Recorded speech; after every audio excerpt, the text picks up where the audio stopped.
Hello friends, divine lights association team की ओर से आप सभी को दिल से प्यार भरा नमस्कार। दोस्तों, आप कैसे हैं? दोस्तों, आप सभी लोगों की दुआओं से हम बिल्कुल ठीक हैं और आप सभी लोगों की दुआओं से हम सुरक्षित तो रहते हैं, स्वस्थ तो रहते हैं, लेकिन अपनी पोटेंशियल के लिए जो भी जरूरतें हैं उसको पूरा भी कर पाते हैं अपनी डिवाइन क्रिएटिव स्किल्स के जरिए और डिवाइन विल पावर के जरिए। इस बात के लिए हम आपको बहुत बहुत धन्यवाद देते हैं। इसके अलावा दोस्तों, आपके सपोर्ट के लिए, जिसके जरिए हमारे जो कंटेंट हैं वो ऑनलाइन और ऑफलाइन ज्यादा से ज्यादा लोगों तक पहुंचते हैं। साथ में आपके ही सपोर्ट से उन कंटेंट्स को यथाशक्ति लोग सुनते हैं, सराहते हैं और उसका उपयोग अपने जीवन में करते हैं। इस बात के लिए हम आपको बहुत बहुत धन्यवाद देते हैं कि हमारे लिए आप सोल्जर्स की तरह काम करते हैं।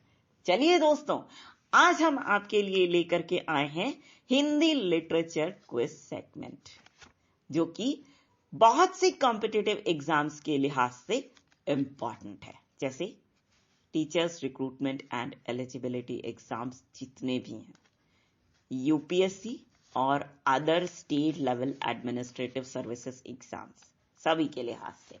तो चलिए शुरू करते हैं ये सेगमेंट। पहला क्वेश्चन है, 1909 में कौन सी कहानी लिखकर वृंदावन लाल वर्मा ने ऐतिहासिक कहानी की परंपरा को जन्म दिया? आंसर, राखी बंध भाई। अगला सवाल, बिखरे मोती और उन्मादिनी में किस कथा लेखिका की कहानियां संग्रहित हैं? आंसर, सुभद्रा कुमारी चौहान। सवाल अगला, प्रेमचंद की कहानियों के 3 दौर में सम्मिलित हैं? आंसर, आदर्शवाद, यथार्थवाद और आदर्श उन्मुख यथार्थवाद। अगला सवाल, लहना सिंह, सूबेदारनी और वजीरा सिंह किस कहानी के पात्र हैं? आंसर, उसने कहा था। देखो भाई, इससे रिलेटेड कुछ फैक्ट्स हैं, हम आपको बता देते हैं।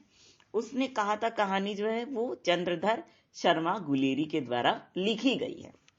अब चंद्रधर शर्मा गुलेरी का जैसे ही नाम आया दोस्तों, तो हमें लगा उनसे सीखने के लिए बहुत कुछ है, तो हम आपको बता देते हैं जो हमने उनसे सीखा। दरअसल दोस्तों, ये 3 कहानियों से ही हिंदी साहित्य में अमर हो गए। इनकी 3 कहानियां हैं, उसने कहा था, बुद्धू का कांटा और सुखमय जीवन। ये 3 कहानियां ही उन्होंने लिखी और वो अमर हो गए। इसी तरह से एक कवि हुए हैं बिहारी, रीति सिद्ध कवि माने जाते हैं। उन्होंने एक ही रचना करी हिंदी में, बिहारी सतसई, और उसी रचना के बल पे वो अमर हो गए हिंदी साहित्य में। तो दोस्तों, जो काम आप करें ना, उसको शिद्दत से करिएगा, उसमें पूरी पोटेंशियल को इन्वेस्ट कर दीजिएगा, तभी अपने काम को आप सफलता के उच्च शिखर पर पहुंचाने में कामयाब हो सकते हैं, है ना?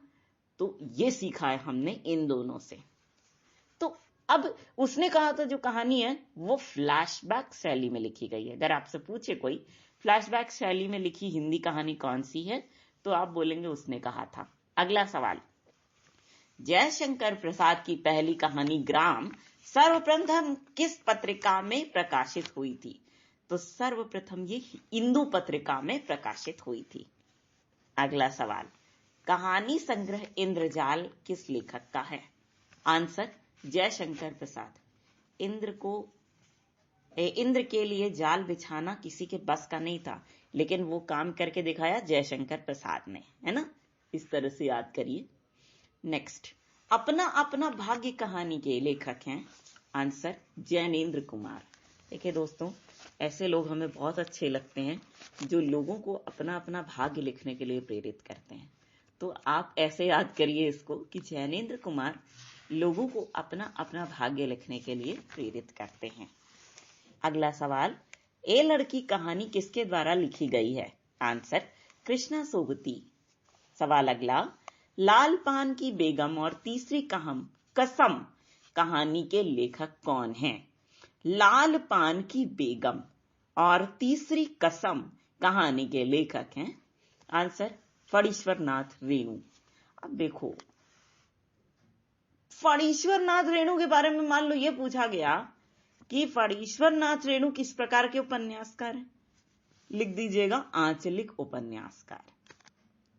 ठीक, अब आपसे ये पूछ लिया गया मान लो कि फणीश्वर नाथ रेणु का पहला आंचलिक उपन्यास कौन सा है, लिख देना मैला आंचल। ठीक है, इसमें मेरीगंज गांव बिहार में जो है ना उसका चित्रण है। अगला सवाल, फैंस के इधर उधर कहानी के लेखक हैं। आंसर ज्ञान रंजन। फैंस के इधर उधर। अब देखो इसको किस तरह से आप याद कर सकते हैं। कुछ कुछ बहुत सेंसिटिव चीजें हैं जिसके बारे में लोग अफवाह फैलाते पाए जाते हैं। ठीक है, हो सकता कुछ ऐसे लोग हैं जिनके फैंस भी ऐसा ही करते होंगे।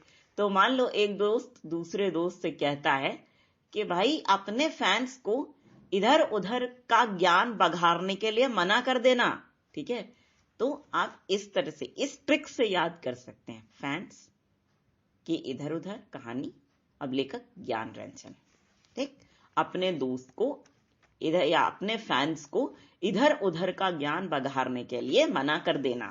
ठीक, नेक्स्ट, हिंदी कहानी पहचान और परख पुस्तक के लेखक कौन है। आंसर इंदुनाथ मदान। नेक्स्ट, प्रेमचंद ने लगभग कितनी कहानियां लिखी हैं। आंसर लगभग 300 से अधिक कहानियां। नेक्स्ट, आजादी के बाद हिंदी कहानी का पहला पड़ाव किस आंदोलन के रूप में सामने आया। आंसर नई कहानी आंदोलन। नेक्स्ट, डिप्टी कलेक्ट्री कहानी के लेखक कौन है। आंसर अमरकांत। इस तरह से याद करो कि ये व्यक्ति जो है ना, इसकी डिप्टी कलेक्ट्री चाहे लाख करोड़ पीढ़ियां बीत जाएं लेकिन अमर रहेगी, है ना। कोई भी जो भी डिप्टी कलेक्टर रहा हो, अगर आप किसी को भी जानते हैं नहीं भी जानते हैं तो भी आप इस तरह की ट्रिक को बिठा करके इस चीज को याद कर सकते हैं। भैया ये जो शख्स है ना, इसकी डिप्टी कलेक्ट्री तो लाखों करोड़ों पीढ़ियां बीत जाएं, युग बीत जाएं, लेकिन तब भी अमर रहेगी, है ना। इस तरह से याद हो सकता है। नेक्स्ट, देश के बंटवारे की त्रासदी पर आधारित कहानी कौन सी है। आंसर सिक्का बदल गया। देखो, जो सिक्का बदल गया कहानी है वो भारत और पाकिस्तान के बंटवारे पे आधारित है। लिखा किसने? कृष्णा सोबती ने। याद कैसे करिएगा? कृष्णा सो गई और सिक्का बदल गया। ठीक, अगला सवाल, प्रगतिवादी विचारधारा के प्रतिनिधि कहानीकार हैं। आंसर यशपाल। नेक्स्ट, कोठरी की बात कहानी के लेखक हैं। आंसर अज्ञेय। याद कैसे करेंगे? अरे भाई, कोठरी के बाद पता है किसी को? अरे ना ना ना, अज्ञेय है, पता नहीं है। अज्ञेय मतलब जो बात किसी को पता ना हो। नेक्स्ट क्वेश्चन है, कहानी नई कहानी पुस्तक के लेखक हैं। आंसर नामवर सिंह। नेक्स्ट, गुल की बन्नो कहानी के लेखक हैं। आंसर धर्मवीर भारती। देखो, गुल की बन्नो क्या करती है? धर्म का काम करती है, इसलिए वो धर्मवीर कहलाती है ना। इस तरह से आप याद कर लीजिए इसको। अगला सवाल, सारिका के संपादक थे। आंसर है कमलेश्वर। नेक्स्ट क्वेश्चन, आम आदमी को केंद्र में रखकर सारिका के संपादक ने किस आंदोलन की शुरुआत की? आम आदमी को केंद्र में रखकर सारिका के संपादक कमलेश्वर ने किस आंदोलन की शुरुआत की थी? आंसर समानांतर कहानी आंदोलन। नेक्स्ट, हिंदी का प्रथम उपन्यास है। आंसर परीक्षा गुरु। पूछा जाए इसके उपन्यास के लेखक कौन है परीक्षा गुरु के, तो बोलिएगा लाला श्रीनिवास दास। कैसे याद करोगे इसको? देखो, कोरोना का टाइम चल रहा है ना। जो परीक्षाएं होती हैं वो कैसे हो रही हैं आजकल? चाहे कॉलेज लेवल के टेस्ट देख लो, एग्जाम्स देख लो, स्कूल लेवल के देख लो, कैसे हो रहे हैं? ऑनलाइन हो रहे हैं। आपको कहीं जाना तो नहीं पड़ रहा? नहीं। तो परीक्षा कहाँ पे हो रही है? निवास पे ही। ठीक, तो इस तरह से याद कर लीजिए। अगला सवाल, देवकी नंदन खत्री किस प्रकार के उपन्यासों के लिए जाने जाते हैं? आंसर, तिलस्मी और अय्यारी उपन्यासों के लिए। नेक्स्ट, भाग्यवती उपन्यास के लेखक हैं? आंसर, श्रद्धाराम फुल्लौरी। नेक्स्ट, श्यामा स्वप्न उपन्यास के लेखक हैं? आंसर, जगमोहन सिंह। इसको कैसे याद करेंगे? जगमोहन सिंह जी शाम को ही सपना देख लेते हैं, जबकि सारे लोग रात में देखते हैं। ठीक है। नेक्स्ट, नूतन ब्रह्मचारी किसका उपन्यास है? आंसर है, बालकृष्ण भट्ट का उपन्यास है नूतन ब्रह्मचारी। इसको कैसे याद करेंगे? नूतन का मतलब होता है नया, है ना?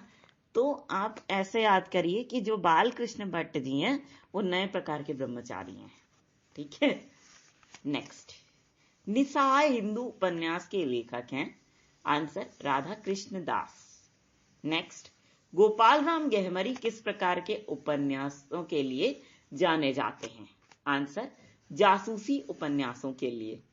देखो, इनका एक उपन्यास है अद्भुत लाश। तो कोई भी अजीब सी चीज देखोगे ना आप, तो उस चीज को जानने के, उसके बारे में जानने के लिए आपके मन में क्या होगा? क्यूरियोसिटी होगी, है ना? अगर आपसे बोला जाए कि नहीं, आप नहीं कर सकते ऐसा, तो क्या करोगे आप? वहां जो भी लोग हैं जो उस चीज को मॉनिटर कर रहे हैं, देख रहे हैं, तो आप उनसे परिचय करोगे, है ना? जासूस भिड़ाओगे, नहीं भाई बताओ हमको इसके बारे में, हमें जानना है। ठीक, तो इस तरह से आप याद कर सकते हो इसको। नेक्स्ट, अदखिला फूल और ठेठ हिंदी का ठाठ उपन्यास के लेखक हैं? आंसर, अयोध्या सिंह उपाध्याय हरिऔध। एक नेक्स्ट क्वेश्चन है इस तरह से कि अदखिला फूल उपन्यास किस प्रकार का है? आंसर होगा, सामाजिक उपन्यास। देखो, अयोध्या सिंह उपाध्याय हरिऔध, ये जो हैं इनको क्या बोला जाता है? कवि सम्राट कहा जाता है। आपसे पूछा जा सकता है, बहुत इंपॉर्टेंट क्वेश्चन है ये, आ सकता है। लास्ट सवाल है, माधवी माधव का मदन मोहिनी उपन्यास के लेखक कौन है? आंसर है, किशोरी लाल गोस्वामी। याद कैसे करेंगे? देखो, माधवी लड़की का नाम है और माधव लड़के का नाम है, तो भाई दोनों कौन है? किशोर किशोरी। ठीक है, तो इस तरह से आप इसको याद कर सकते हैं, है ना? तो दोस्तों, इसी सवाल के साथ हमारा ये सेगमेंट खत्म हो गया। लेकिन फ्रेंड्स, आप सभी लोग हमारे लिए बहुत काम करते हैं, तो हम आप सभी की divine creative skills, divine will power, divine happiness और डिवाइन इम्यूनिटी, इन सभी ताकतों से प्रार्थना करना चाहेंगे कि आप सभी लोगों को ये ताकतें आप सभी लोगों के स्वस्थ रहने में, खुश रहने में, विपरीत परिस्थितियों से निकल पाने में और अपने काम को, जिस काम को भी आपने ठाना है, उसको करके दिखाने में मदद करें। और हम जहां भी जाएं वहां हमें आप सभी लोगों की उपलब्धियां सुनने को हमेशा मिलती रहें। तो दोस्तों, इसी बात के साथ हम आप सभी के ढेर सारे प्यार, जुनून, जज्बात और कड़ी मेहनत के साथ साथ आप सभी की उस कोशिश के लिए आप सभी को दिल से सलाम करना चाहेंगे, जिसकी बदौलत न सिर्फ आप सभी नई नई ऊंचाइयों को छू रहे हैं, बल्कि साथ ही आप सभी हर क्षेत्र में अपनी सफलता का झंडा गाड़ रहे हैं। तो दोस्तों, इसी बात के साथ पूरी डिवाइन लाइट्स एसोसिएशन टीम की ओर से आप सभी को दिल से प्यार भरा नमस्कार। फिनिश।